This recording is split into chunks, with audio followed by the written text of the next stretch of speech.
absolutely clear. No contrition, no responsibility for the economic black hole, the broken NHS, the prison crisis, the ruinous legacy of 14 years of failure. We've started rebuilding the country, renters reform, house building, GB Energy, National Wealth Fund, Border Security Command. I could go on. Whilst they try to rewrite history, we're getting on with building a better country for the future. Madam Martin. Thank you, Mr. Speaker. I'm sure the whole House will firstly join me in paying our respects to Lieutenant Rodri Lyshan, who tragically passed away last week. My thoughts are with the family, loved ones, HMS Queen Elizabeth crew during this very difficult time. Mr. Speaker, housing in Portsmouth is in dire straits, but local residents in Portsmouth North have valid concerns around population density, infrastructure and the environment. So I'm glad this government is working on delivering affordable housing in the city. Can the Prime Minister ensure that the infrastructure is properly considered and that communities are involved in the planning process for any new developments? Can I start by saying I'm sure the whole House will want to join me in sending condolences to the family of Lieutenant Lyshan. I agree with her on the desperate need for affordable housing, and that's why we're going to deliver the biggest social and affording housing uplift in a generation. We will get Britain building again 1.5 million houses because the dream of home ownership was snuffed out under the last government. We now come to the Leader of the Liberal Democrats, Sir Ed Davey. Thank you, Mr. Speaker. Can I associate myself and my party with the comments made earlier by the Prime Minister about our amazing late Queen, and also join him in sending our best wishes to Her Royal Highness, Princess of Wales. I don't think anyone could have not been moved by her powerful video, and we hope that she'll make a full and speedy recovery.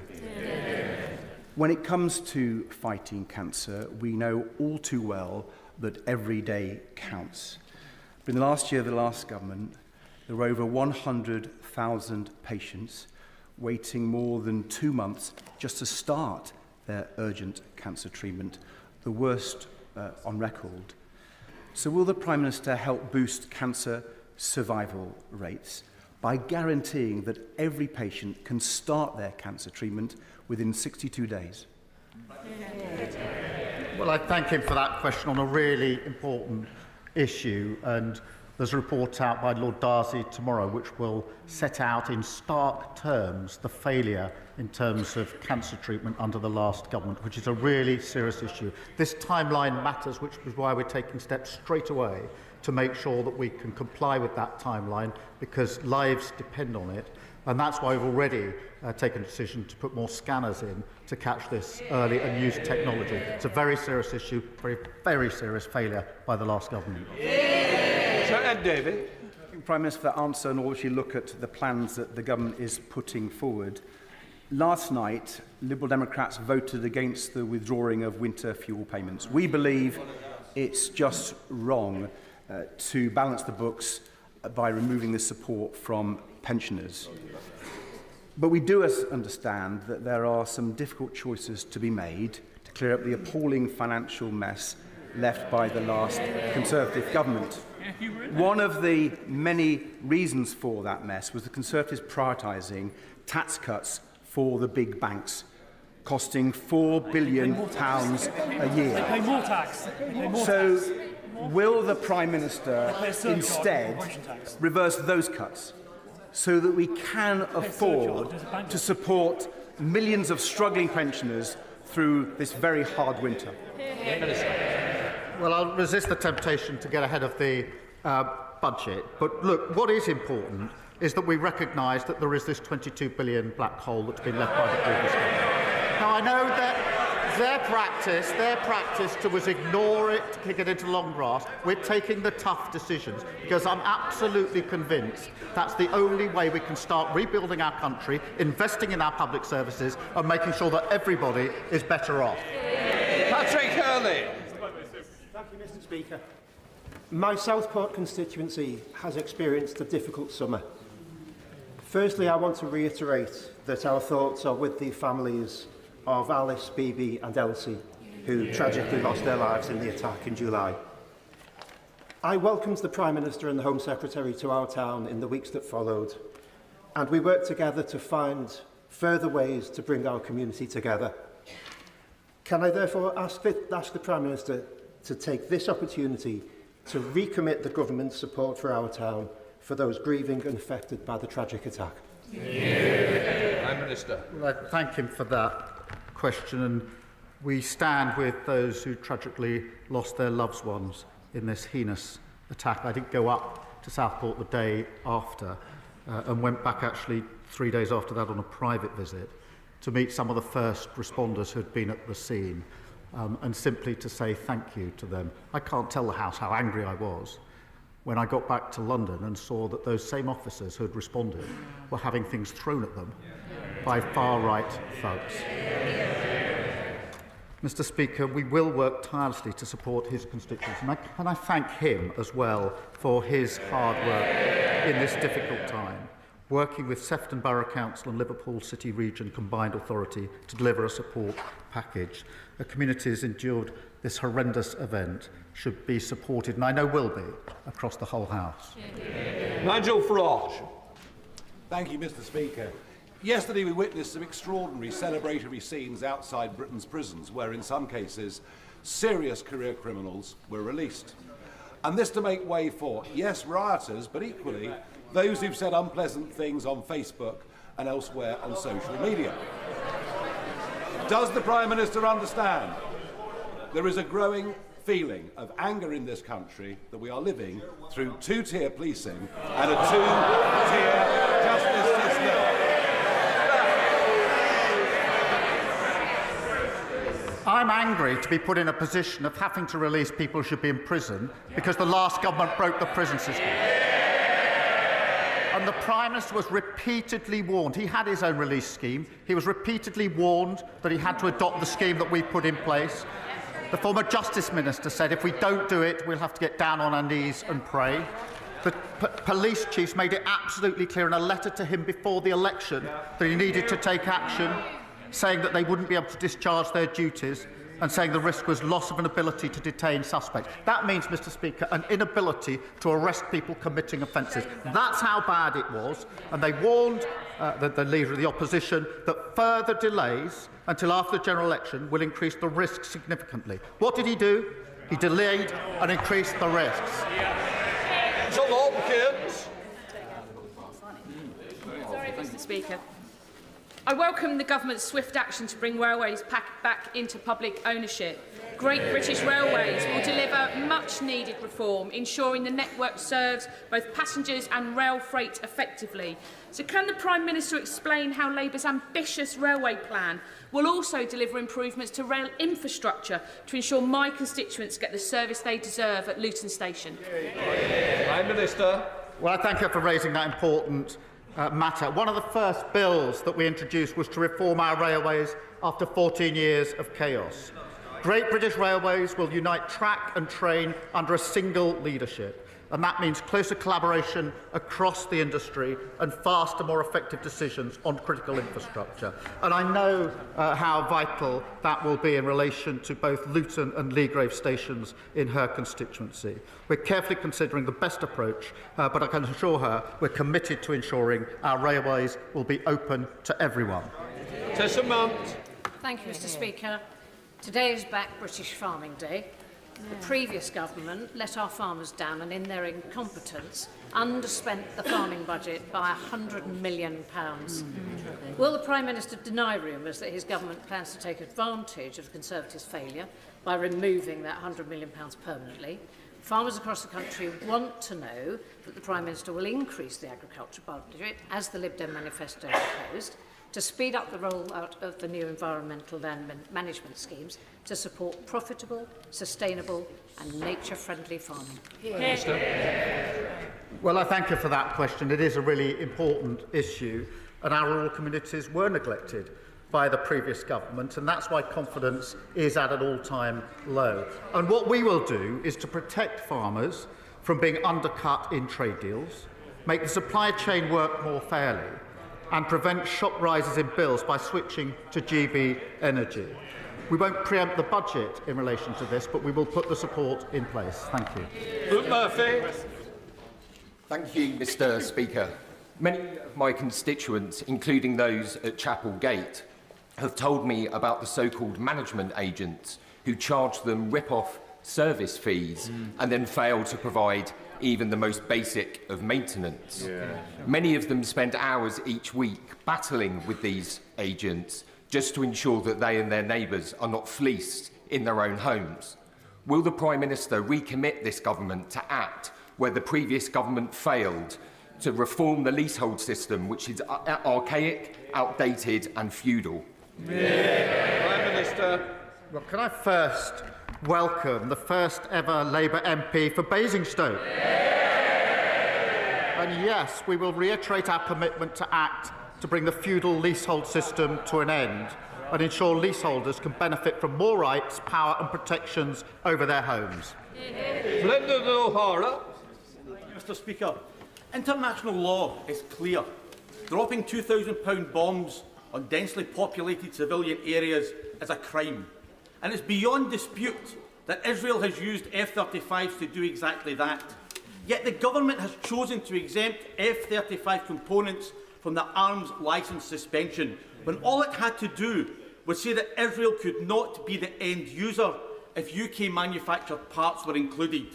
Last week, Mr. Speaker, the Prime Minister stood at that dispatch box and he said, we either comply with international law or we do not. That's right. Why has he chosen not to?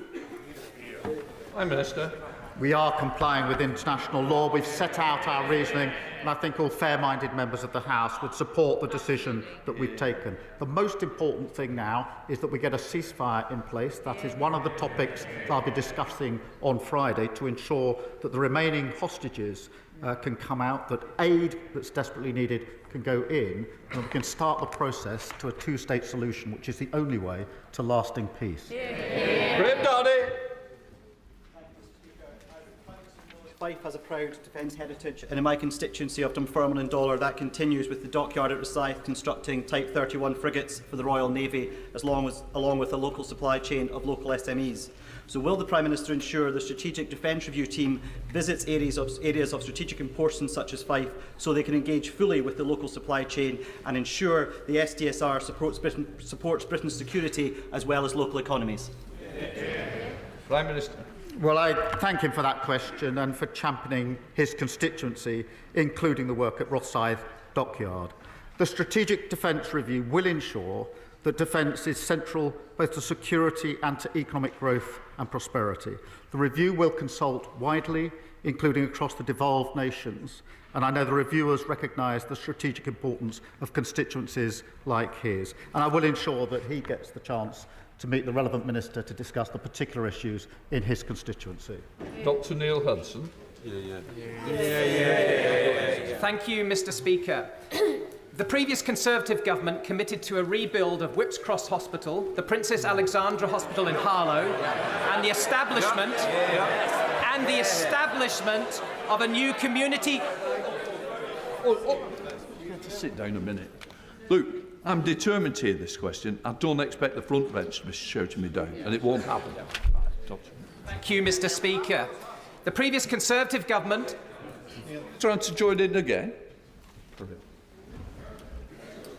Thank you, Mr. Speaker. The previous Conservative government committed to a rebuild of Whipps Cross Hospital, the Princess Alexandra Hospital in Harlow, and the establishment of a new community diagnostic centre at St Margaret's Hospital in Epping. Will the new Labour government honour these commitments and progress these projects in full, which are so vital to improving the health services needed by my constituents of Epping Forest? And if it helps the Prime Minister at all with his answer, these services will also help some of the constituents of his Health Secretary just next door in Ilford North. Prime Minister. Well, look, he's right to champion the hospitals in his constituency, quite right to do so. The problem with what the last government promised was this. They promised 40 new hospitals. The problem was there weren't 40, they weren't new, and many of them weren't hospitals. So we need to review what we can do and put it on a sustainable, deliverable basis. But we will, and he's right to champion those in his constituency. Or are being built. And Lise Bidgley. Thank you, Mr. Speaker. Last week, I met my constituent, Cheryl Corbell, mother of Olivia Pratt Corbell, the 9-year-old tragically murdered in 2022.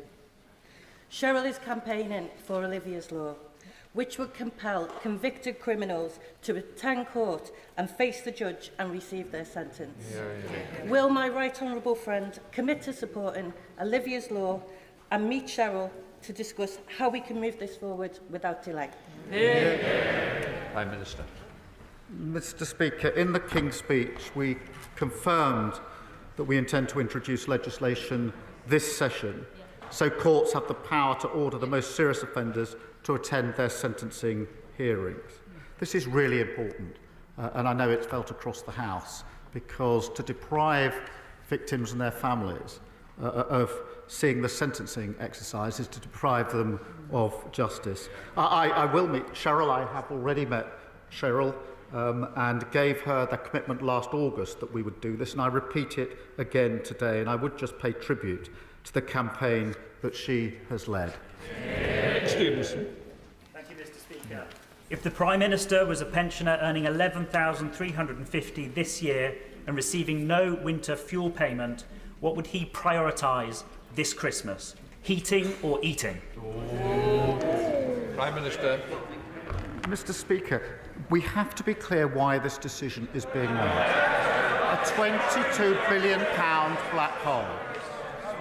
And the previous government would walk past these tough decisions, pretend it wasn't there, put it in the long grass. We're not prepared to do that. Because we're taking tough decisions, we can commit to the triple lock, and that means that the state pension will increase by more than any loss of the winter payment allowance. But I would just say this, the biggest impact on pensioners in recent years was when they lost control of inflation, when they allowed energy prices to go through the roof, and we went through a cost of living crisis. We're stabilising the economy to make sure pensioners never, ever have to live through that again. Mark Ferguson. Thank you, Mr. Speaker. Annabelle is 5 years old and lives in my constituency. She has high-risk neuroblastoma. Annabelle has endured 15 months of chemotherapy, high-dose chemotherapy, stem cell harvest, proton therapy, immunotherapy, hair loss, nasal feeding. Now she urgently needs the drug DFMO, not yet available in the UK. It must be administered within 90 days of the end of immunotherapy. 91 days is too late. Will the Prime Minister please meet with Annabelle's parents to discuss the life-saving care that she needs? Prime Minister. Can I pay tribute to Annabelle for her incredible bravery and understand how important it is that cancer patients are able to benefit from rapid access to effective new treatments.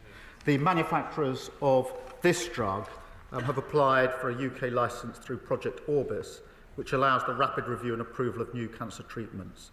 And we'll ensure that process is completed as quickly as possible. And I will also ensure that the Health Minister does set up the meeting that he's asked for.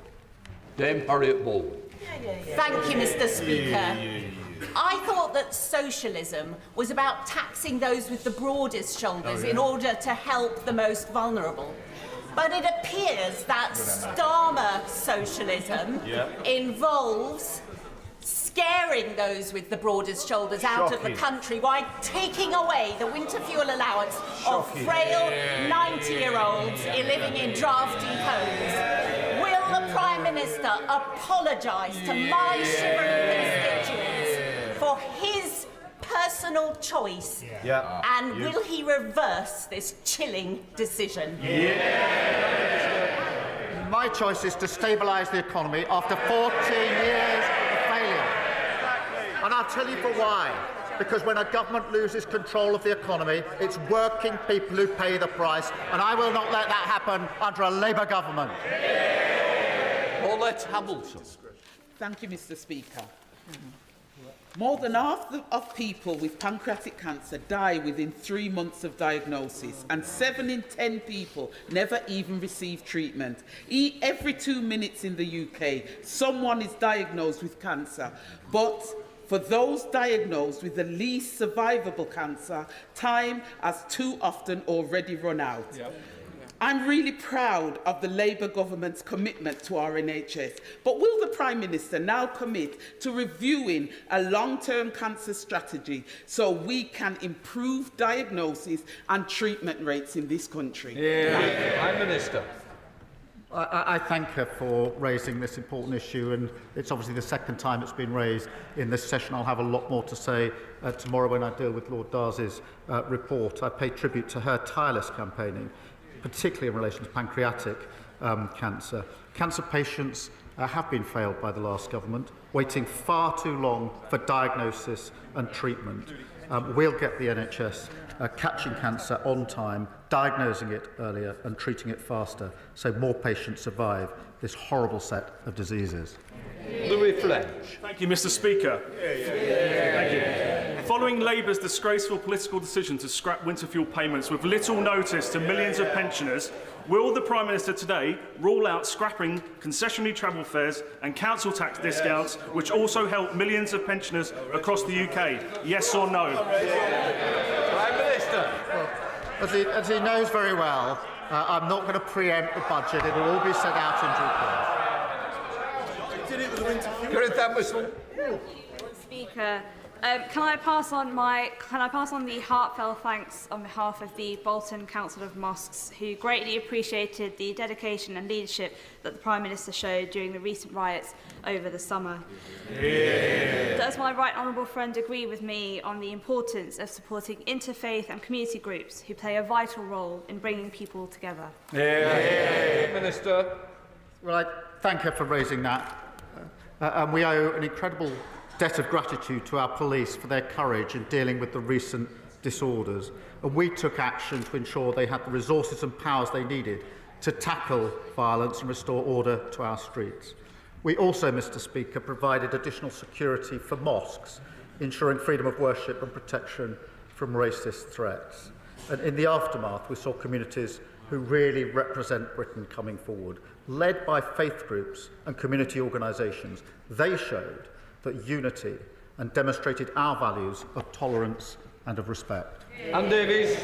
Diolch Llefarydd. Denmark has been undergrounding its electricity cables since 2008, building infrastructure and maintaining responsible stewardship of the countryside. The Welsh Labour government's policy is for all new power lines to be placed underground where possible. The UK Labour government favours overhead pylons. Why is his government opposing Welsh colleagues in Wales? We are absolutely committed to the transition to renewable energy. The reason for that is because it gives us energy independence, it lowers the bills, and of course the next generation of jobs are tied up with it. We have to do it in a cost-effective way, and we'll make those decisions in the cost-effective way. Jessica Morton. Thank you, Mr. Speaker. The UK steel industry needs a serious government which works in partnership with both businesses and trade unions to secure a transition that's both right for the workforce and delivers economic growth in Wales. We know that deindustrialisation can be devastating to communities, so can the Prime Minister tell me how the government's safeguarding jobs and securing the future of steelmaking communities like ours for generations to come? Prime Minister. We're taking every step we can in relation to the steel industry because it's vital that we give it the support that it needs. We need steel in this country. We need steel made in this country. And our plans and our missions mean we're going to need more steel, not less. And it's the duty of the government to ensure jobs and communities and people aren't ignored in the transition and that jobs are protected. And Mr. Speaker, I can say the Business Secretary will provide an update to the House this afternoon. Ollie Glover. Thank you, Mr. Speaker. Oxfordshire has seen a huge amount of population growth in recent years without the infrastructure to match. Why is that? A new railway station on the Great Western Main Line between Didcot and Swindon, Grove and Wantage, would help to reduce traffic and improve access to both Oxford and London. Does the Prime Minister support investment in our railway, and would he meet with me to hear the case for a new railway station at Grove and Wantage? Prime Minister. Well, I thank the honourable member for raising this important issue, obviously very important for his constituents. And we are committed to putting passengers at the heart of our railways. Great British Railways will work closely with regional government, mayors, operators and passenger groups to ensure rail investment meets the needs of communities. And I will ensure that he gets the meeting that he wants with the relevant minister to discuss the issues in his constituency. That completes Prime Minister's questions. I'll let the front benches clear.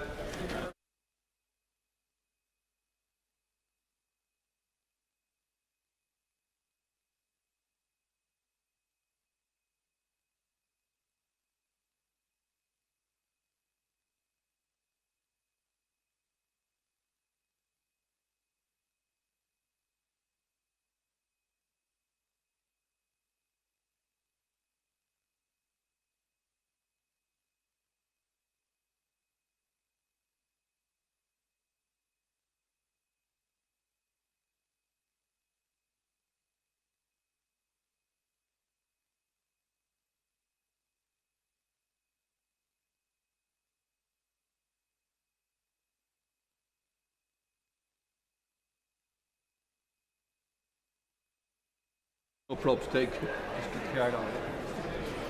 Right, we now come to the statements. Secretary of State for Business, Jonathan Reynolds.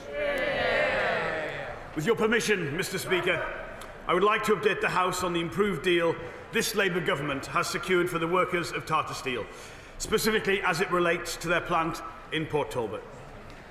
But as well as setting out the details of this improved deal, I am also announcing today our ambition for a new UK-wide steel strategy, one which equips our steelmaking industry with the right support, not just to adapt, but to thrive in the new green economy.